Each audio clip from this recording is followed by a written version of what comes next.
We have a project doubleheader on this episode of the Woodsmith Shop. We're going to get things started with Logan building a wall cabinet that he designed and features a Japanese lattice technique called Kumiko. You'll create a variety of pieces that fit together in a really cool geometric way. Then we'll also look at the joinery for the project, and then we'll turn to another small wall cabinet, this one here in red oak. It features a really cool cutout pattern on the side that's made in a way that you might not expect. There's a lot of solid wood details here, really simple joinery, and it's a fun project to build. Both of these would be great weekend projects, something that you can get done in between larger projects, or if you have a long weekend that you're looking to have some shop time for.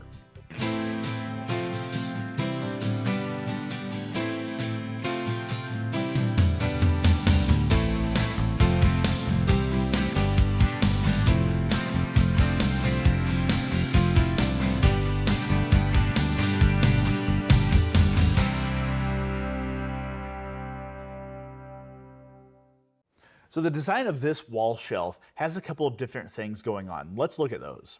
First, the sides have these angles on them, and that kind of makes this shelf pop off of the wall and it kind of seem like it's coming out of the wall. Into those sides we have two shelves, and they're asymmetrical, so one's a little bit bigger than the other one.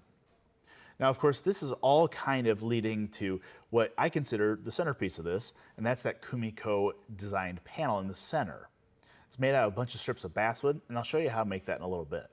But first, we kind of have to make the frame for that, and that's going to be the shelf itself.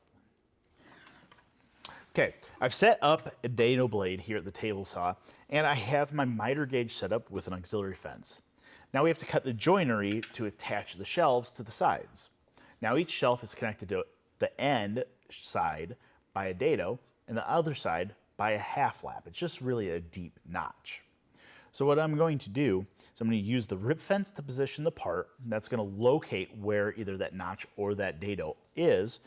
And then I'm going to guide my workpiece with the miter gauge. Now I've set up the dado blade using a router bit, a 1/4 inch router bit. Makes a really nice setup block. So I've set it up at a 1/4 inch. Now what I'm going to do here is create a through dado. In the plans I used a stop dado, but through dado is going to be just a whole lot easier to cut and it will look just as good. All right, now that we're done at the table saw, I have all of the joinery cut for this shelf. And as you can see, this kind of gets a little bit of a jigsaw puzzle. So the first are these shelves, and I notched those as well. So those fit in to one of the notches on the sides. And then the opposite end is going to fit in to the matching dado. And this little bit longer shelf does exactly the opposite. On this side, we have a notch, kind of a half lap joint, and then they fit into dados just like so.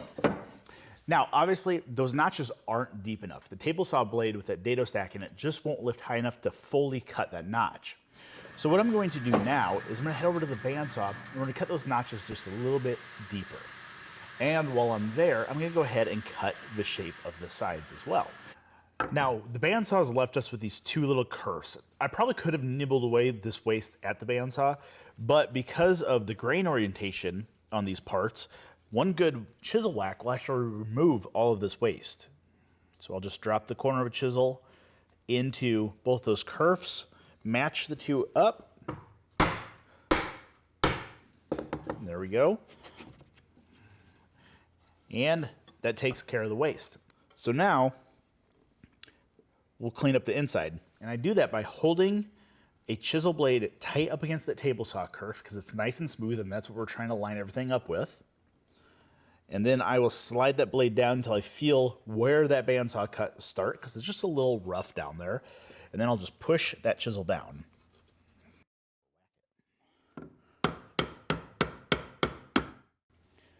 Okay, and as long as that chisel is sharp, that's going to cut it right up perfectly in line with that first notch we made. Now there's a little bit of chip out and stuff in the bottom of that notch, but I'm not really going to worry about that because that's not a mating surface. I actually cut that a little bit deeper so these two parts don't really bang together there. And really what we want is when the two parts are together, that front face is nice and flat. Bring this guy in and check out how everything looks fully assembled. The focal point of the shelf is this Kumiko panel. Now, Kumiko is a Japanese style that creates these lattice work pieces that are really geometric in shape. This one in particular is the Asa-no-ha hemp leaf pattern. So there's 3 of them in this panel. The cool thing about these is that this entire thing is held together by tension. There's no glue holding any of these parts in. So this requires some really precise trimming and fitting to get everything to fit and to get everything spring-loaded in place. So the first thing we need to look at is really the framework and how this geometric pattern is made. So if we look at this square, we have 4 quadrants, and each of those quadrants has a lattice work of parts that together make this Asa-no-ha pattern. But we have this frame around it, and those are the pieces that are running both horizontally and vertically. And to make those, we're going to half lap all these frame pieces together. And we'll do that at the table saw. And while we're at the table saw, we're also going to create a bunch of strips like these. Now, ripping strips that are really narrow and thin, these are about 3/8 by 1/8 of an inch thick. It can be a little tricky because you don't want them to bind in between the blade and the fence. So this is where I use a thin ripping jig. It's simply a piece that attaches to the miter bar slot, and then you can slide your piece up against it, position your fence, make a cut, and then just keep inching over. And that roller ends up becoming your fence that you are cutting these good parts from. So the first thing we're going to do is we're going to step over to the table saw and we're going to rip some of these parts. The first thing I'm going to do though is create some half laps. So I'm going to lay out these half laps where these horizontal pieces cross these verticals, and we're going to create curves there, and those are going to be half depth. And then we'll go ahead and rip these strips apart, and from those strips that have the half laps in them, 3 of them will become our verticals, and the rest I'll cut down for these horizontal pieces. Cutting a bunch of extra of these frame pieces works in our favor. We need 3 long ones for these vertical pieces, but then the spacing works out that you can take extra of the long ones and cut them down and use them for these horizontal cross members. And that's what I'm doing here. Now you can see those half laps just slide together, kind of like they did on the shelf itself. And everything here is just a friction fit. And this makes up our entire framework and the basis of our Kumiko panel. So now we have our framework done. We have 4 quadrants, 3 pairs of 4 quadrants each. Now we need to create our angled pieces to go in and fill those out. So to do that, we are going to use these guys. And these are guide blocks for Kumiko. I have 3 of them total. I have 1 already clamped in the vise, and then I have 2 here. And the thing that's cool about these is they're simple. They're just hard maple, but they have an accurate angle cut at each end. This one's 60 degrees. This one's 30 degrees. This one's 22.5 and 67.5. And then I have a 45 degree here set up. But they also have these grooves in the edge that have these sliding fences. So these are actually position stops. So once we dial in the length of our parts, I can set this and lock it in place. And then all we have to do is pair our part with the right angle based on the angle of the guide block, and they should all fit really nicely. But the first thing that we're going to start with are going to be these angled pieces. They go from the center of the 4 quadrants out to the outside corners. Now those are simple 45-degree cuts, and they're cut on both faces of both ends. That gives us a 90-degree corner that tucks right in there nice and neat. So what I'm going to do is grab one of my strips, and I'm going to give myself a rough length. We'll go right in there. And then I'm just going to use a little pull saw miter box to cut it to length.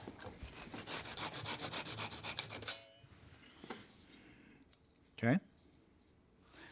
And now what I need to do is I need to miter the ends. And I'm going to start with one end first, and I'm not going to use the fence because I know I'm going to have to dial in this length.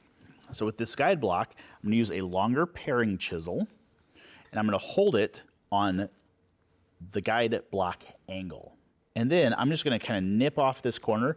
What I'm gonna do is I can push with my hand, but I actually find it easier to put my rib cage into the chisel handle and just kind of push like that. Okay, but now I can see I'm a little long, and I'll mark approximately where my corner is. Now with a part like this that's super long, I'm gonna start up top and just kind of nibble it down until I get down to that base. And this basswood works really easily with a sharp chisel.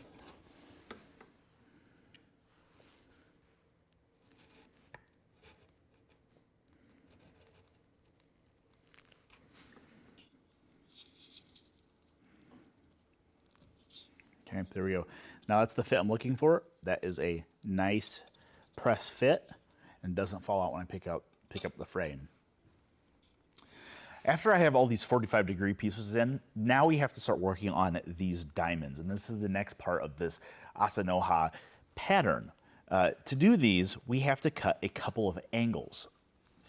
These parts have a 67.5-degree angle on one end, and then the other end has a 22.5-degree angle on both faces. And that tucks right in to the corner here where those 45 meets the cross members. And together, those combine make this little half of the diamond that fit. So I'll show you how I make those. So I'm starting at the 67.5-degree angle, and I'm just gonna pair across just like we did on the other parts.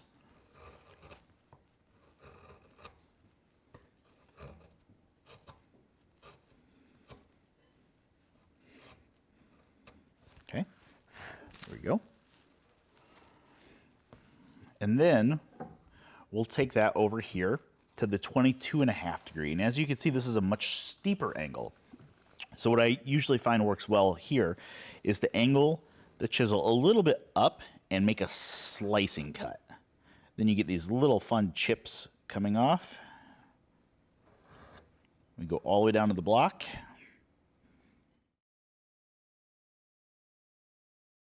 And then we flip that around, and then we pair the backside to make that nice sharp point.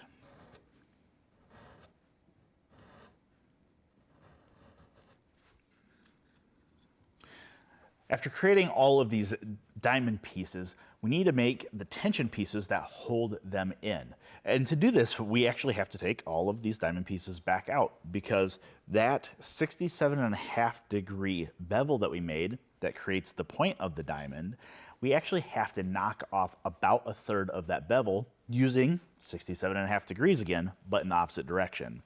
So I set up a block here with a stop, and I'm just gonna take just the point off of that bevel.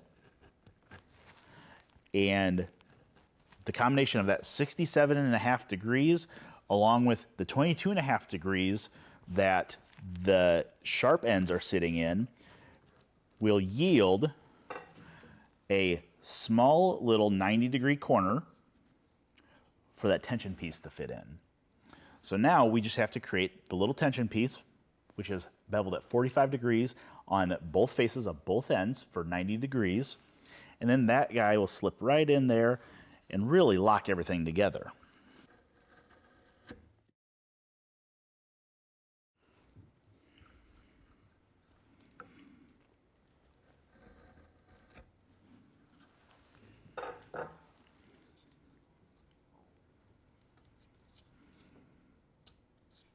There we go. So that tension piece, we'll leave that in, and now we just have to do the same with all the other squares. It's gonna take a little bit to get all of this done, but once you're all done with it, you end up with a panel that looks like this. And then you can go ahead and install it in the shelf. And for this shelf, what I ended up doing is gluing the shelf together, and then I route a rabbet around the back side. Then you can either let your wall show through or put in a painted panel behind it to really make this pop.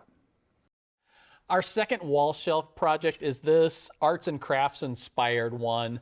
And there are a lot of really cool features in such a small package. What we're going to focus on, though, is creating this cutout detail on the two sides here. It's a bit of a woodworking Rorschach test in the fact that what do you see here? I think there's some people who saw like wheat motif, very popular one. I'm from Wisconsin, so I see pine cone.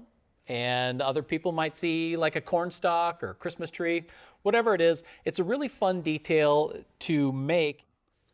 The sides of our wall cabinet are made from a single board, but we're going to start by cutting that board into some smaller pieces. We're going to have 2 wider strips on the outside and then a real narrow strip right down the middle.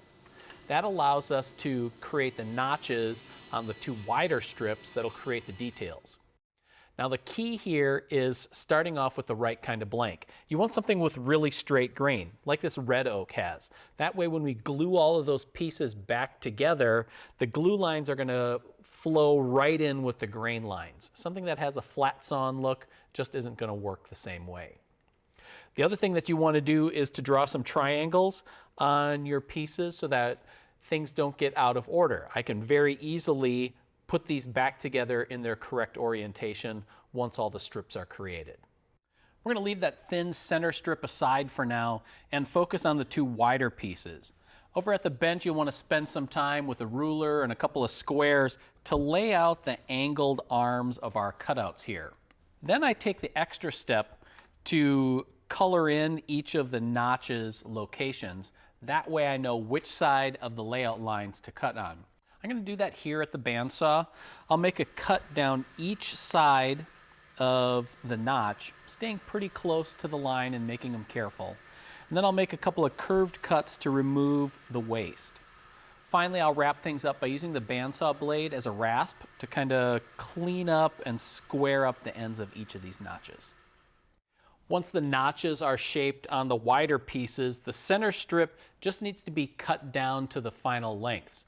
Now what I did is set up a miter gauge and a stop block to cut the bottom pieces first, and then keeping everything in order, I next cut the top piece and then trimmed the middle one to size. Again, the idea here is that once everything gets glued together, it's going to be pretty seamless. So I'm ready to do that, and I'm going to raise everything up on a spacer here because it's going to make it easier for me to apply clamps. So what I'll do is apply some glue to the strips. Then on the middle ones, I'm just going to hit the 2 little lobes in the middle.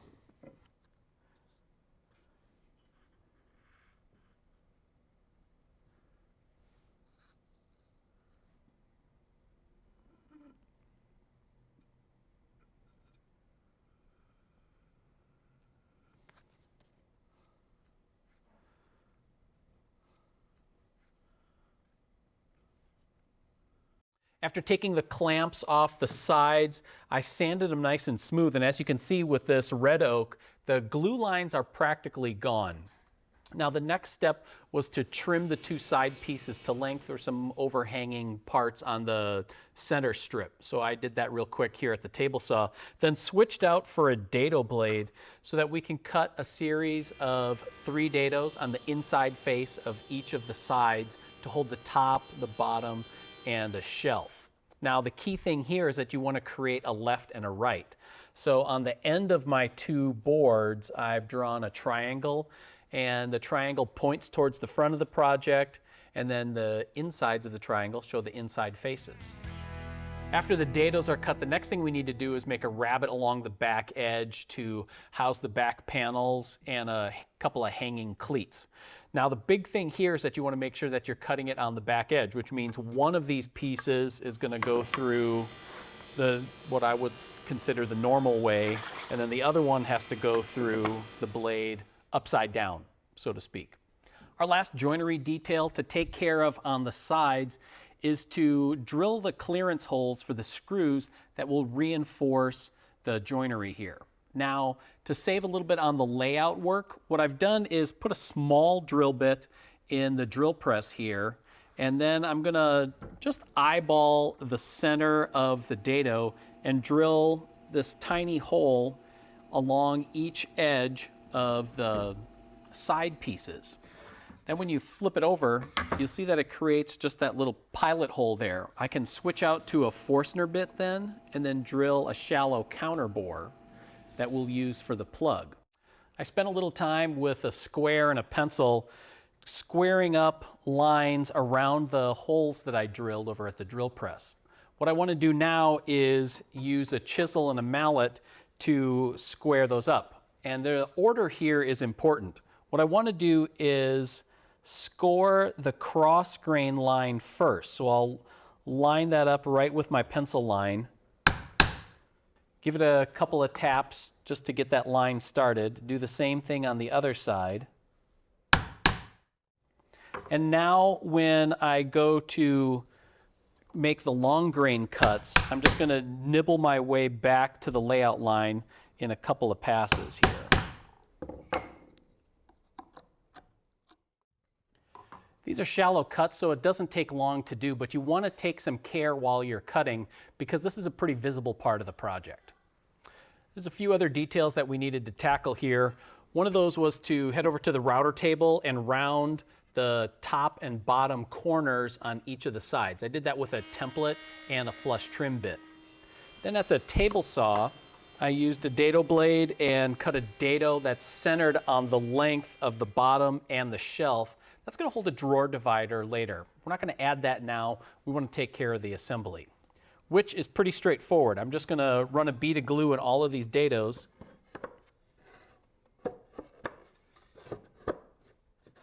Once the main glue up of the shelf is done, there's a few other things that we need to take care of. First of those is to attach the top and bottom cleats. I glued these in place because that's what you're going to use as the mounting surface to attach this to the wall. At this point, you can also put a little bit of glue into the dados and slide the middle divider into place. And then now that the glue's all dry on the ends, I reinforced the corner joinery with screws. You want to drill a pilot hole because we're working with oak here, and then you can drive those screws in place. And then as you'll remember, we covered them up with really small plugs. We'll trim those flush a little bit later on. The last construction part that I want to take care of here is to enclose the back. And we're using individual panels here instead of like plywood or something. It gives it a better look. And they have a shiplap joint on it. And by that, I mean there are opposing rabbets that are cut on each edge of the piece. So you can slip those in place and then space them evenly across. A couple of washers come in really handy so that you have consistent spacing as you go along. The last piece just caps everything off and is held flush to the one side. To attach them, I'm going to use pins with a couple of pins at the top and the bottom. And don't forget to draw a line across where the shelf is going to be because you can attach those there as well, just to keep things from rattling around. I've wrapped up the work on my wall cabinet.